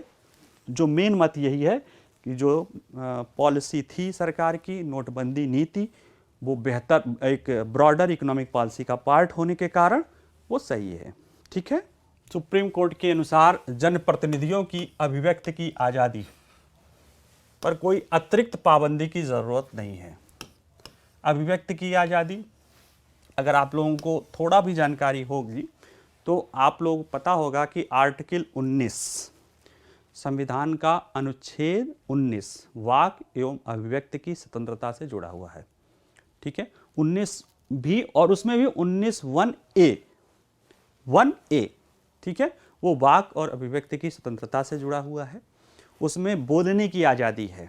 ठीक है, लेकिन आपको ये भी पता है कि हमारे यहाँ सिर्फ स्वतंत्रता नहीं है, उसके साथ साथ स्वतंत्रता को रेगुलेट भी किया गया है कि ताकि अन्य लोग भी अपनी स्वतंत्रताओं का उपभोग कर सकें और संविधान के अन्य पहलू या अन्य जो अधिकार हैं लोगों के, वो हैम्पर न हो सके। तो आर्टिकल 19(2) में वाक और अभिव्यक्ति की स्वतंत्रता पे कुछ सारे प्रतिबंध लगे हैं, देख लीजिएगा जाके। उसमें जैसे है कि भाई वो जैसे कोई आदमी दंगा भड़काने लगे, कोई ऐसा काम न करे जो लोग व्यवस्था को क्षति पहुंचाए, लोगों का अपमान करे, न्यायपालिका की अवमानना करे, देशों के साथ संबंध बिगाड़ दे, है ना। तो ये ऐसे कई सारे प्रावधान हैं जिनके आधार पे व्यक्ति के वाक और अभिव्यक्ति की स्वतंत्रता पे प्रतिबंध लगाया जा सकता है। ठीक है, संविधान पीठ ने कहा कि जो प्रावधान 19(2) के तहत हैं उससे अलग कोई और प्रावधान लगाने की जरूरत जनप्रतिनिधियों पर नहीं है, हम उन्हीं से काम चल सकता है, उनसे अलग के लिए कोई प्रतिबंध की जरूरत नहीं है। ठीक है, जैसे क्या कहा कि देख लीजिए, संविधान की पीठ ने हम फैसले में कहता कि राज्य या केंद्र सरकार के मंत्रियों, सांसदों, विधायकों और उच्च पदे पर बैठे व्यक्तियों की अभिव्यक्ति और बोलने की आज़ादी पर कोई अतिरिक्त पाबंदी नहीं लगाई जा सकती है, क्योंकि संविधान के अनुच्छेद 19 में पहले ही व्यापक प्रावधान है, ये प्रावधान 19(2) में है। ठीक है, और भी पूछा कि भाई ये भी प्रश्न था कि क्या मंत्री द्वारा कोई आपराधिक मामलों में दिया गया कोई बयान क्या सरकार का आधिकारिक बयान माना जाएगा? तो न्यायपालिका ने माना कि नहीं, व्यक्ति मंत्री अगर कोई बयान देता है तो उसे सरकार का बयान नहीं माना जाएगा जब तक कि सरकार आधिकारिक रूप से ये घोषणा नहीं कर देती है कि हाँ ये सही है या गलत है। जैसे आपराधिक मामलों या उससे जुड़े किसी मामलों में संबंधित मंत्री द्वारा दिया गया बयान सरकार का बयान नहीं माना जा सकता है। ठीक है, और भी बहुत सारे प्रश्न थे, जैसे कि अगर इसमें प्रश्न की बात देखें कि क्या क्या प्रश्न महत्वपूर्ण थे, उस समय के अटॉर्नी जनरल के वेणुगोपाल ने 4 सवालों पर सुनवाई रखने की बात कही थी। जब उनसे पूछा गया तो उन्होंने कहा था कि ये संवैधानिक जो पीठ है अगर वो अपनी सुनवाई 4 मुद्दों तक रखे तो बेहतर होगा। उसमें से पहला मुद्दा यानी पहला प्रश्न ये था कि क्या अभिव्यक्ति और बोलने की आज़ादी पर अंकुश लगाया जा सकता है। पहला प्रश्न न्यायपालिका ये प्रश्न पूछे कि क्या बोलने की आज़ादी पर अंकुश लगाया जा सकता है, अगर हां लगाया जा सकता है तो किस हद तक और कैसे। यानी बोलने की आज़ादी एक मौलिक अधिकार है, मौलिक अधिकार पर कोई प्रतिबंध लगाया जा सकता है कि नहीं, पहले ये डिसाइड होगा। हाँ लगाया जा सकता है तो किस स्तर पे और किसके द्वारा, ठीक है, कैसे लगाया जाएगा। दूसरा मामला क्या है कि अगर प्रशासनिक या शासन में तैनात उच्च पद पर तैनात कोई व्यक्ति अपनी आज़ादी का दुरुपयोग करता है तो अंकुश लगाना कैसे संभव होगा। यानी कोई मंत्री ही अपनी वाक और अभिव्यक्ति की आज़ादी में उटपटांग चीज़ें बोलने लगे तो उस पर कैसे रोक लगाई जाए, उस पर क्या प्रक्रिया अपनाई जाए, इस पर प्रश्न पूछा जाता है। ठीक है, और साथ में आर्टिकल 12 के मुताबिक किसी व्यक्ति या प्राइवेट निगम या अन्य संस्थान द्वारा अतिक्रमण करे तो पर संविधान के अनुच्छेद 21 के तहत मौलिक अधिकार के कवच के बावजूद ये कैसे पाबंदी के दायरे में आएगा। ठीक है, यानी अनुच्छेद 21 जो है वो राज्य की बात करता है और यहाँ पे अगर प्राइवेट व्यक्ति अगर करता है किसी के उसको तो उसको कैसे आएगा। ठीक है, और अंतिम मुद्दा कि क्या सरकार को इसका संवैधानिक प्रावधान के तहत अधिकार है। लोगों के मौलिक अधिकारों पे जो संविधान के अनुच्छेद हैं, संविधान में वर्णित अनुच्छेद हैं, उससे अतिरिक्त सरकार को कोई प्रावधान है। ठीक है, तो जो जैसे जो प्रशासन में हो या जो सेना के लोग हों या सिक्योरिटी फोर्सेस के लोग हैं तो वो तो संविधान के मौलिक अधिकारों में ही विभिन्न अनुच्छेदों में ही उन पर नियंत्रण लगा दिया गया है। ठीक है, लेकिन जिन पे नहीं लगाया गया है उन पे उन संवैधानिक प्रावधानों के अतिरिक्त क्या सरकार कोई नियंत्रण लगा सकती है, और अगर लगाएगी तो फिर कोर्ट में मामला जाएगा। और निश्चित रूप से क्योंकि नियम क्या कहता है कि मूल अधिकारों के कोई भी विधि अगर संसद बनाती है या सरकार कोई भी नियम बनाती है और वो मूल अधिकारों को कम करती है तो जितना तक कम करती है उतना तक वो विधि क्या हो जाएगी, खत्म हो जाएगी। तो कोई प्रावधान ही नहीं है कि संसद संवैधानिक प्रावधानों यानी जो मूल अधिकार के मतलब संवैधानिक में बहुत सारे, लेकिन जो यहाँ बात हो रही है संवैधानिक मतलब मूल अधिकारों के प्रावधानों के अतिरिक्त क्या कोई और प्रावधान सरकार लगा सकती है। तो इन्हीं सारे प्रश्नों पर जो है उन्होंने जवाब दिया है और जवाब देते हुए बताया है, क्या बताया है कि अलग से कोई प्रावधान की ज़रूरत नहीं है। 19(2) में जो कहे गए प्रावधान हैं, जो पाबंदियां हैं उतना पर्याप्त हैं। वही जो आम लोगों पे लगती है वही पाबंदियां खास लोगों यानी जो माननीय सांसद, विधायक या मंत्री हैं उन पर भी लगेगी, उनसे अतिरिक्त कोई लगाने की ज़रूरत नहीं है। ठीक है, और दूसरा कि आधिकारिक मामलों में मंत्री द्वारा या जो कही गई बात उसकी अपनी व्यक्तिगत मानी जाएगी, जब तक सरकार कोई आधिकारिक बयान न दे दे, जब आधिकारिक बयान देगी तभी वो सरकार की आधिकारिक बयान होगी, यूं कोई बातें कहना उसको नहीं माना। जैसे आजम खां के ही मामले में उन्होंने कहा कि उनका जो कहा हुआ बयान था वो सरकार का बयान नहीं था, क्योंकि सरकार ने आधिकारिक रूप से उसकी घोषणा नहीं की थी, वो उनका व्यक्तिगत मत था। तीसरा है कि किसी भी नागरिक के मौलिक अधिकार की सकारात्मक रूप से रक्षा करना सरकार का कर्तव्य, भले ही एक गैर राज्य एक्टर द्वारा भी उल्लंघन किया गया हो। यानी जो मामला था ना कि आर्टिकल 12 के तहत जो निजी क्षेत्र और जो भी निगम आदि द्वारा किया जाए, उस मामले में सरकार क्या कहे, तो इसने कहा कि यह राज्य की जिम्मेदारी है कि वो सकारात्मक रूप से यानी पॉजिटिवली लोगों के मौलिक अधिकारों की रक्षा करे। इसमें कोई बाध्यता नहीं है कि नहीं राज्य नहीं कर सकता है। ठीक है, ये भी जो फैसला आया ये भी 4-1 बहुमत का ही फैसला था। 4 जजों ने इसके मतलब इस जो फैसला दिया इसके फेवर में दिया। एक जज वही जस्टिस, इसमें भी जस्टिस बी नागरत्ना थी, उन्होंने इसको अपना अलग फैसला सुनाया है और उन्होंने कहा, उन्होंने इस मसले को थोड़ा नैतिक दृष्टि से लेकर देखा है, सोचा है और उस पर कुछ प्रश्न उठाए हैं। जैसे उन्होंने कहा कि अपना अलग फैसला सुनाया और कहा कि जनप्रतिनिधियों पर आर्टिकल 19(2) में दिए गए बाजी प्रतिबंध के अलावा अतिरिक्त पाबंदी नहीं लगाई जाती। ये तो कहा ठीक है, लेकिन मंत्री का बयान सरकार का बयान माना जाए या नहीं, इस पर उनका विचार अलग था। यहाँ तक ठीक है, लेकिन ये माना जाए कि नहीं, कई सारे प्रश्न थे ना कि माना जाए कि नहीं।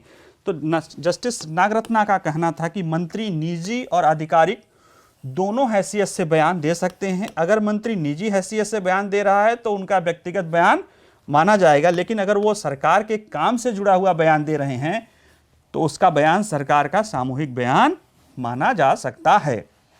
यानी कि इनका कहना है कि मंत्री कोई निजी हैसियत से बयान दे रहा है तो ठीक है, लेकिन सरकार के जुड़ी, जैसे अब आजम खान ने क्या कहा था कि विपक्षी दलों के द्वारा ये किया गया है सरकार को बदनाम करने की, यानी कहीं ना कहीं ये उनका अपना निजी मामला नहीं बता रहे थे कि हमारा वो फड़ा हमारा व्यक्तिगत दुश्मनी का है या पारिवारिक दुश्मनी है।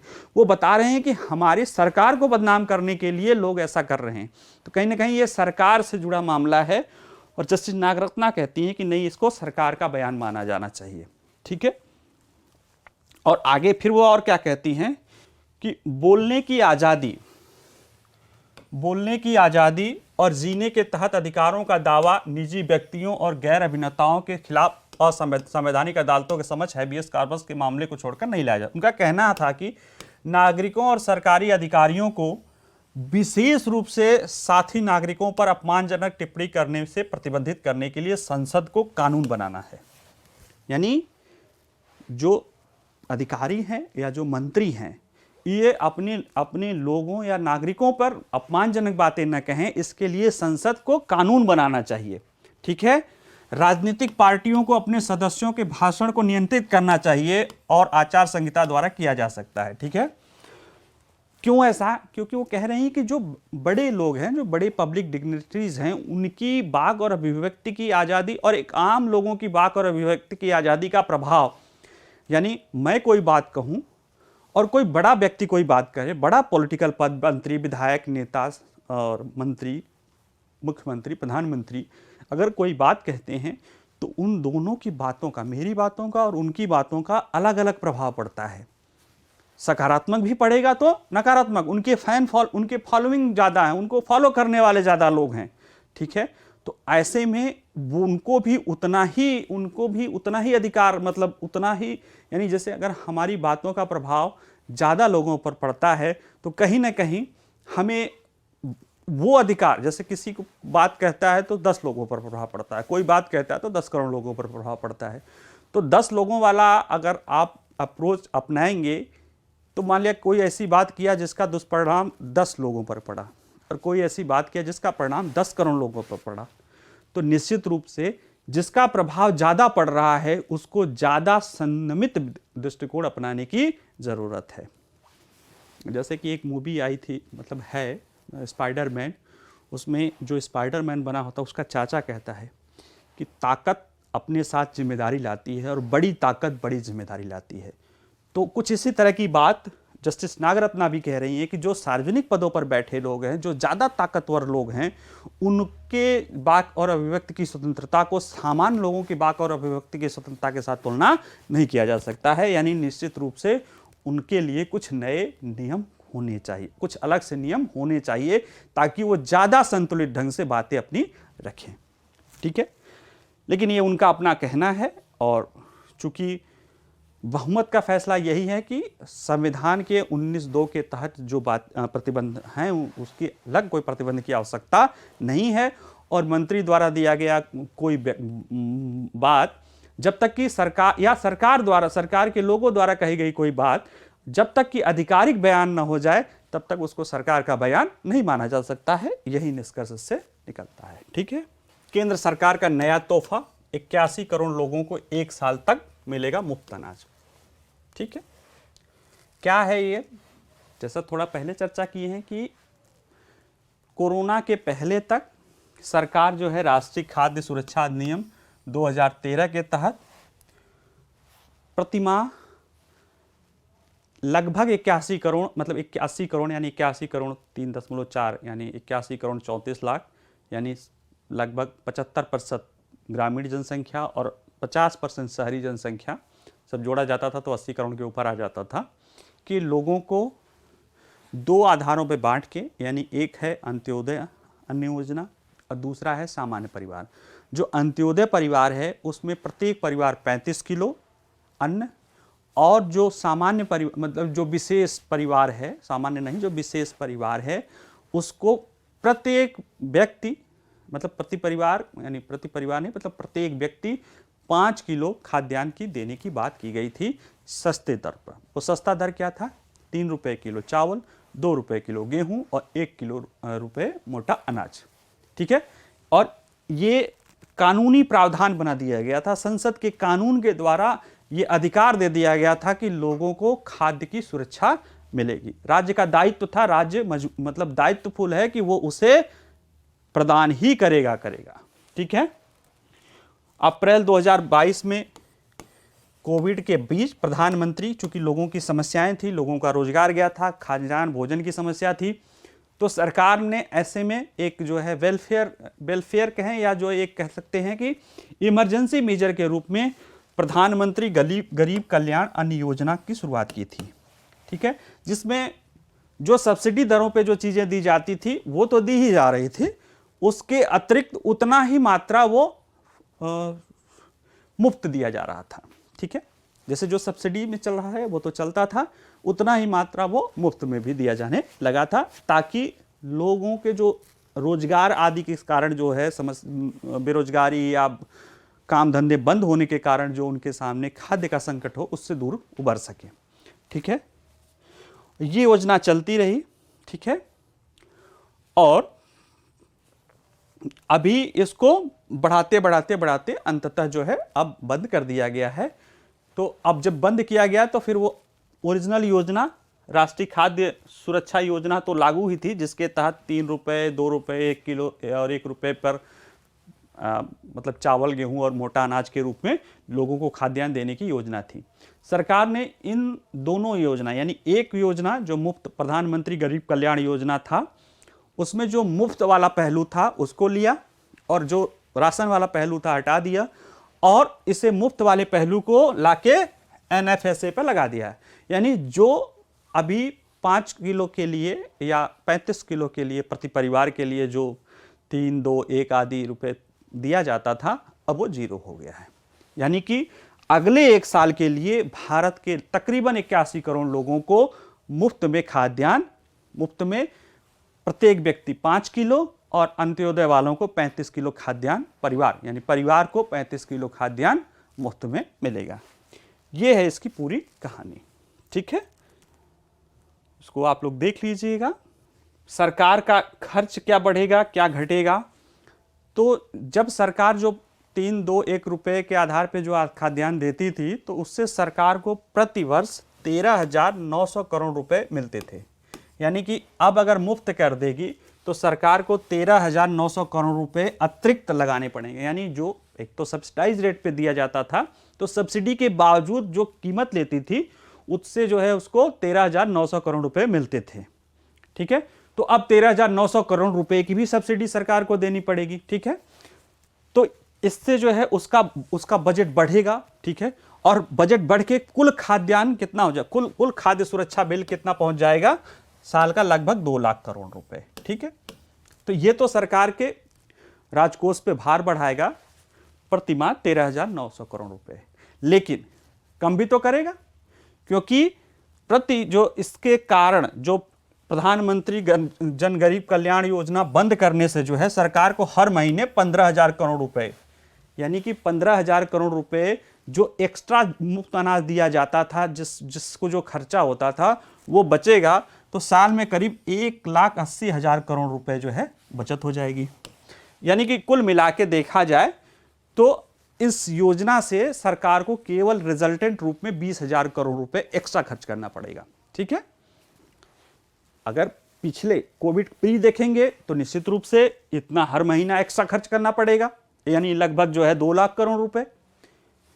भाई उसके पहले तो सरकार इतना पाती ही थी, लेकिन कोविड के दौरान जो सरकार खर्च कर रही थी उसमें सरकार का 1,80,000 करोड़ रुपए बच जाएगा। ठीक है, तो कहीं ना कहीं इससे लोगों का भी फायदा होगा और सरकार का भी जो है राजस्व कुछ कम होगा। ठीक है, इसी तरह आप देख लीजिएगा कि खाद्य सुरक्षा अधिनियम क्या है, प्री का मामला है, देख लीजिएगा। खाद्य सुरक्षा अधिनियम 50% शहरी आबादी, 75% ग्रामीण आबादी, लाभार्थी परिवारों की 2 श्रेणियां हैं, अंत्योदय अन्न योजना जिनके लिए 35 किलो प्रति परिवार। इस परिवार में चाहे कितने भी लोग हों, प्रत्येक अंत्योदय अन्न योजना के लिए 35 किलो। ठीक है, दूसरा AAY प्राथमिकता वाले परिवार, इसमें प्रत्येक सदस्य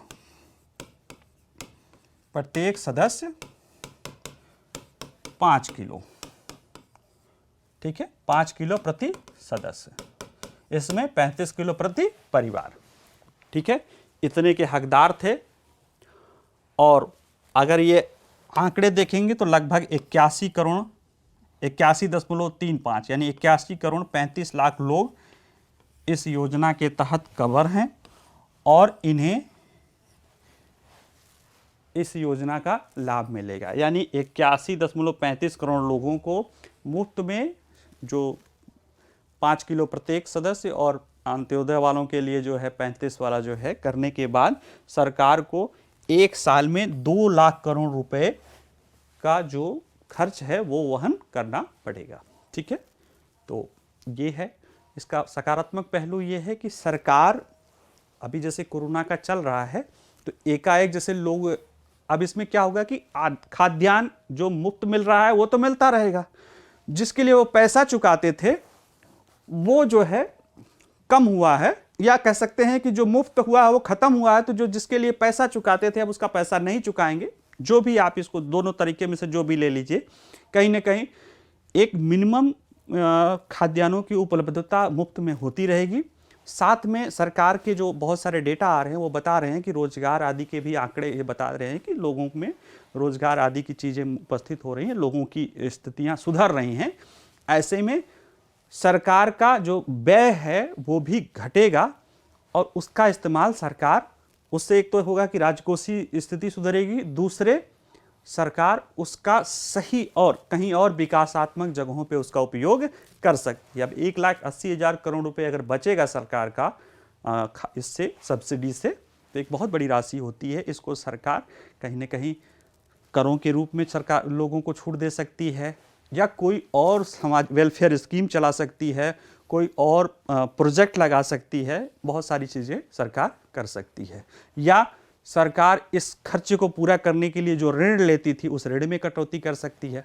ठीक है, तो कुल मिला के इस सरकार के राजकोषीय घाटे में सुधार लाएगी और फ्यूचर में सरकार इससे कई सारे सकारात्मक कार्य कर सकती है। अगर इसके आलोचना देखेंगे तो जो अभी लोग जो ज़्यादा खाद्यान्न पाते थे सस्ते दर पे और मुफ्त में, उसमें लोगों को क्या हैगा, कुछ कम खाद्यान्न मिलेगा। अब बाकी खाद्यान्न के लिए उनको मार्केट पे निर्भर होना पड़ेगा, मार्केट रेट पे निर्भर होना पड़ेगा। ठीक है, तो इसके पक्ष और विपक्ष दोनों हैं, दोनों समझ लीजिए। एक रेटिंग फर्म है इंडिया रेटिंग एंड रिसर्च, इंडरा। इसमें एक रिपोर्ट दिखाया है और ये बताया है कि अप्रैल 2014 से मार्च 2022 यानी तकरीबन 8 साल में, यानी जब से ये पिछली सरकार मई में आई थी तो अप्रैल से डेटा ले लीजिए कि अप्रैल 2014 से मार्च 2022 तक जो देश में प्रत्यक्ष विदेशी निवेश हुआ है, ठीक है, वो कितना हुआ है? 153 बिलियन डॉलर, 153 बिलियन डॉलर, ठीक। यानी कि 8 साल में भारत में एफडीआई 153 बिलियन अरब डॉलर हुआ है। और उसके पहले 2000 से 2014 यानी 14 सालों में, 14 वर्षों में कितना था? 80.51, यानी 14 वर्षों में 80.51 अरब डॉलर, ठीक है। और 8 सालों में, 8 वर्षों में 153.01 अरब डॉलर।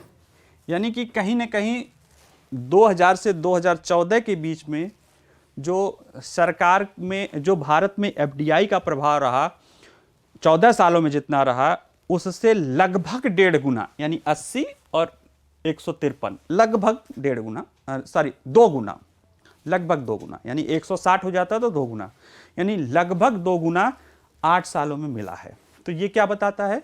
ये बताता है कि भारत में व्यापार और निवेश के अनुकूल माहौल है। ऐसे में लोगों का निवेश, यानी जो विदेशी जो निवेशक हैं उनका जो रुझान है भारत में बढ़ रहा है। जैसा कि आपको मैंने पहले भी बताया है, फिर बता रहा हूं कि जो प्रत्यक्ष विदेशी निवेश होता है, ये विदेशी निवेशकों का किसी भी अर्थव्यवस्था में दीर्घकालीन निवेश होता है और वास्तविक पूंजी, और उसमें कैपिटल निवेश होता है, पूंजी संरचना और शेयर, यानी कि ये किसी भी अर्थव्यवस्था में वास्तविक रूप से भाग लेते हैं, ठीक है। ये पूंजी लगाते हैं, तकनीक लगाते हैं और दीर्घकालीन अप्रोच लेके चलते हैं। चूंकि दीर्घकालीन अप्रोच लेके चलते हैं, पूंजी तकनीक आती है, तो ये अर्थव्यवस्था के लिए ज्यादा महत्वपूर्ण होता है, ठीक है। और इसका बढ़ना बताता है कि विदेशी निवेशकों का हमारे देश की अर्थव्यवस्था में योगदान, मतलब उनका जो भरोसा है वो बढ़ा है। तो एक तो इससे ये निकला। दूसरा क्या निकला? इसी निष्कर्ष में उसने निकाला कि इस अवधि में जो, यानी जो 153 बिलियन डॉलर का जो निवेश आया था, 153 $153, 153 ही मान लो मोटा मोटा अरब डॉलर का आया था, उसमें मैन्युफैक्चरिंग यानी विनिर्माण क्षेत्र में एफडीआई 77.11 अरब डॉलर से बढ़कर 94.32 अरब डॉलर हो गया था, ठीक है। यानी कि विनिर्माण क्षेत्र में पहले उस दौरान 77 आया था, लेकिन बाद में बढ़ के 94 अरब डॉलर हो गया था। लेकिन जब तुलना किया गया इसका, अभी आप नीचे देखेंगे, रिपोर्टिंग फर्म ने कहा कि मेक इन इंडिया अभियान के माध्यम से विनिर्माण क्षेत्र में अधिक निवेश आकर्षित करने के सरकार के प्रयास के बावजूद एफडीआई प्रभाव अभी भी सेवा क्षेत्र के पक्ष में झुका हुआ है। यानी कि आ तो रहा है, ये दिखा तो रहा है कि बढ़ा है, लेकिन अभी भी एफडीआई का जो निवेश है वो सर्विस इंडस्ट्री में ज़्यादा है, सेवा क्षेत्र में ज़्यादा है। क्यों है? जो इसने निष्कर्ष निकाला है वो इसलिए निकाला है, पहला कि सेवा क्षेत्र में व्यापार करना ज़्यादा आसान है। जैसे अभी आपको कोई एक होटल खोलना हो या कोई एक परचून की दुकान खोलनी है, वो भी सर्विस इंडस्ट्री है, कोई कोचिंग खोलनी है, कोई अकाउंटिंग फर्म खोलनी है, कोई हॉस्पिटल खोलना है, उसके लिए आपको कम समय में और कम माथापच्ची में आप आसानी से शुरू कर सकते हैं। लेकिन अगर आपको कोई विनिर्माण इकाई, मैन्युफैक्चरिंग यूनिट खोलनी है, तो उसमें फिर बहुत सारी चीज़ें और सारी लाइसेंस प्रक्रिया, प्रदूषण, पर्यावरण, ये वो, किसी विशेष क्षेत्र में जाना है, बड़ी ज़मीन ज़्यादा ज़मीन लेनी है, बहुत सारी चीज़ें करनी होंगी। तो कहीं ना कहीं विनिर्माण क्षेत्र में निवेश करना या नया व्यापार शुरू करना ज़्यादा मुश्किल होता है। ठीक है। दूसरा कारण जो है, जो विनिर्माण क्षेत्र में ज़्यादातर जो विनिर्माण क्षेत्र में जो एफडीआई आई वो ज़्यादातर ब्राउन इन्वेस्टमेंट था, यानी जो पहले से फैक्ट्रियां लगी हुई थी, पहले से जो कंपनियां चल रही थी, उन्हीं में शेयर उन्होंने खरीद लिया। ठीक है, डायरेक्ट शेयर खरीदा, भागीदार हो गए, कहीं नई कंपनी या नया वो चीज़ डालने की अपेक्षा। ठीक है, तो कहीं ना कहीं एक दूसरी रूप से ये दिखाई दिया है। ठीक है, तो ये इससे ये पता चलता है कि जो आपका एफडीआई आया है वो विनिर्माण क्षेत्र में ज़्यादा आया है, सेवा विनिर्माण क्षेत्र की अपेक्षा सेवा क्षेत्र में ज़्यादा आया है। दूसरा और जो इसने देखा, उसने ये देखा कि एफडीआई जिन देशों से आ रहा है और जिन क्षेत्रों में जा रहा है उसमें भी बड़ा वो है, यानी सारे लगभग सभी देशों से नहीं, कुछ विशेष देश हैं जिनसे एफडीआई आ रहा है और कुछ विशेष क्षेत्र हैं जिनमें एफडीआई जा रहा है। जैसे अभी भी अगर भारत को देखा जाए तो उसमें मॉरिशस है, उसमें जो है, और जो परंपरागत जिन देशों से ही आता रहा है एफडीआई, उन्हीं देशों से जाता आता रहा है। और सेक्टर वाइज देखा जाए तो सेवा सेक्टर अभी भी सबसे ज़्यादा एफडीआई प्राप्त करने वाला क्षेत्र बना हुआ है, उसमें ग्रोथ सबसे ज़्यादा तेजी से हो रही है सेवा क्षेत्र में। और क्या इन्होंने निकाला निष्कर्ष कि उभरती बाजार अर्थव्यवस्था यानी इमर्जिंग इकोनॉमी, यानी जिसको विकासशील अर्थव्यवस्था को अब इमर्जिंग इकोनॉमी में कहेंगे, तो उसमें जो है भारत में प्रत्यक्ष विदेशी निवेश को आकर्षित करने की काफ़ी अच्छा प्रदर्शन किया है। यानी कि उभरती अर्थव्यवस्थाओं में सिर्फ चीन ही ऐसी अर्थव्यवस्था है जिसमें भारत से ज़्यादा एफडीआई आई है। लगातार चीन ही है जो भारत से लगातार आगे रहा है, यानी कि कहीं ना कहीं चीन में व्यापार या निवेश का माहौल भारत की अपेक्षा ज़्यादा है इमर्जिंग इकोनॉमी में। ठीक है, इसी में उसने निष्कर्ष निकाला। देखिए कि अंकटाड का एक जो विश्व निवेश रिपोर्ट के 22 के अनुसार, ये थोड़ा प्री का फैक्ट है, याद करिएगा आप लोग, ध्यान रखिएगा, भारत विश्व स्तर पर शीर्ष 10 यानी 7वें स्थान पर एफडीआई गंतव्यों में एक है। ठीक है, इमर्जिंग इकोनॉमी में चीन के बाद दूसरे स्थान पे है और पूरे विश्व के स्तर पे जो है 7वें स्थान पर एफडीआई भारत में आया है। ठीक है, और अगर भारत में एफडीआई को देखा जाए, टोटल एफडीआई आया, उसकी एक प्रकृति और दिखाई देती है कि कुछ राज्यों के आसपास अत्यधिक संकुलित है। जैसे अक्टूबर 2019 से लेकर मार्च 2022 के दौरान 146.7 अरब डॉलर के कुल एफडीआई प्रवाह में, यानी ये 146 यानी लगभग 150 अरब डॉलर के कुल एफडीआई प्रवाह में सिर्फ 4 राज्यों में 83% आकर्षित किया। जैसे महाराष्ट्र में सबसे ज़्यादा, इसके बाद कर्नाटक में, इसके बाद गुजरात में और इसके बाद दिल्ली में। ठीक है, और यहाँ तक की स्थिति है कि इस रिसर्च टीम ने कहा कि भारत में 3 गलियारे बन गए हैं, एफडीआई निवेश को आकर्षित करने वाले 3 गलियारे बन गए हैं। एक दिल्ली एनसीआर का क्षेत्र, ठीक है, यहाँ पे एफडीआई आता है। दूसरा महाराष्ट्र और गुजरात का क्षेत्र, और तीसरा साउथ का, मतलब उसमें आंध्रा, तमिलनाडु, कर्नाटक और तेलंगाना, ये 4 राज्य उधर के साउथ के एक वो क्लस्टर बन गया है। दिल्ली एनसीआर का एक क्लस्टर बन गया है और महाराष्ट्र गुजरात का एक क्लस्टर बन गया है जहां पे एफडीआई आ रहा है। यानी जो एफडीआई आ रहा है उसकी प्रकृति को अगर हम समझें तो सर्विस इंडस्ट्री में ज़्यादा आ रहा है, विनिर्माण में कम आ रहा है, कुछ विशेष देशों की ही अपेक्षा आ रहा है, और अगर ज़्यादातर एफडीआई देखा जाए तो कुछ विशेष राज्यों में है, यानी सबसे ज़्यादा महाराष्ट्र में है, फिर कर्नाटक में है, फिर गुजरात में है और फिर दिल्ली में है। और अगर उसको क्षेत्र वाइज देखा जाए तो 3 प्रमुख क्षेत्र दिखाई देते हैं जहाँ पे एफडीआई दिखाई देता है। दिल्ली एनसीआर का क्षेत्र, महाराष्ट्र और गुजरात का क्षेत्र, और साउथ में कर्नाटक, तमिलनाडु, आंध्रा और तेलंगाना वाला क्षेत्र। तो आप देखेंगे कि रोजगार के अवसर भी उन्हीं क्षेत्रों में जनरेट होते हैं। उन्हीं क्षेत्रों की तरफ लोगों के पलायन भी होते हैं। ठीक है, ज़्यादातर लोग रोजगार के लिए किधर जा रहे हैं? दिल्ली जा रहे हैं, गुजरात जा रहे हैं, यानी जिन क्षेत्रों में जहाँ पे श्रम बल ज़्यादा है या अक्सर श्रमिक यूपी, बिहार आदि और उड़ीसा, झारखंड, छत्तीसगढ़ आदि राज्यों से इन्हीं क्षेत्रों की ओर श्रमिक जो है प्रवास कर रहे हैं। ठीक है, तो वो बता रहा है कि वहाँ ऑलरेडी परिस्थितियाँ हैं और कुछ परिस्थितियाँ और सरकारों ने कर रखी है, इसलिए उधर FDI ज़्यादा आकर्षित हो रही है। एक ये न्यूज़ है, जुलाई सितंबर 2022 में भारत का चालू खाता घाटा, कैपिटल अकाउंट डेफिसिट GDP के 4.4% तक बढ़ गया।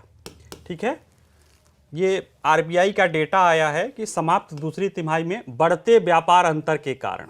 अब जैसे कैपिटल अकाउंट डेफिसिट क्या होता है, या व्यापार संतुलन, जैसे हम किसी देश के साथ कोई हमारा अन्य देशों के साथ संबंध जो होता है उसमें लेन देन का भी संबंध होता है।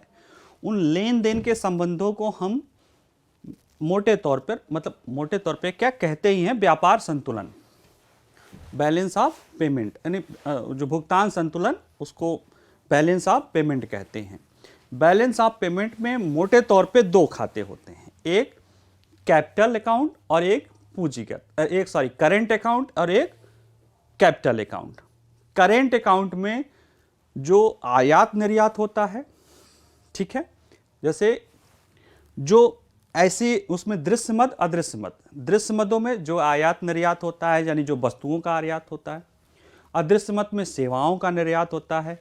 ठीक है, लोग जो बाहर से रेमिटेंस भेजते हैं या जो हम कहीं निवेश किए रहते हैं उस निवेश पे जो हमको ब्याज मिलता है, या लोग जो जैसे FDI भारत में आया उसमें निवेश किए तो उससे लोगों का मिला, ये सारी चीज़ें मिलकर करेंट अकाउंट या चालू खाता बनाते हैं। ठीक है, ये खाता ये दर्शाता है कि भारत का डे बाय डे, यानी एक उसमें चलने में भारत का विश्व के साथ लेन देन का संबंध कैसा है। ठीक है, उसी तरह से एक पूंजी खाता होता है जिसमें विभिन्न देशों से उधार, इन्वेस्टमेंट आदि चीज़ें उसमें शामिल होती हैं। ठीक है, और एक व्यवस्था के तहत ये बना हुआ है कि किसी भी देश का भुगतान संतुलन, बैलेंस ऑफ पेमेंट, उसमें न घाटा होना चाहिए न वो होना चाहिए, सरप्लस होना चाहिए, वो बैलेंस होना चाहिए। तो बैलेंस कैसे होता है कि अगर यहाँ पे सरप्लस है तो कहीं ना कहीं हम ये चीज़ों को कहाँ जाके निवेश आदि करके उसको हम कहीं ना कहीं लगा देते हैं। ठीक है, और अगर यहाँ पे घाटा है, यानी कि अगर व्यापार में घाटा हुआ, आयात ज़्यादा हुआ, निर्यात कम हुआ, तो निश्चित रूप से हमको विदेशी मुद्रा ज़्यादा देनी पड़ेगी। अब उस विदेशी मुद्रा को देने के लिए अगर कहीं से रेमिटेंस आ गया, कहीं ने हमने निवेश किया है वो आ गया, तो फिर कोई दिक्कत नहीं है, वो करेंट अकाउंट से ही पूरा हो जाता है। ठीक है, यानी जो व्यापार घाटा है वो करेंट अकाउंट से ही पूरा हो जाता है। लेकिन अगर करेंट अकाउंट में रेमिटेंस से या आयात निर्यात से जो भी हो घाटा पूरा ना हो तो क्या कर सकते हैं? फिर उसके लिए सरकार को विशेष प्रयास करने होते हैं। फिर उसके लिए क्या करना पड़ता है? कहीं से ऋण लेना पड़ता है।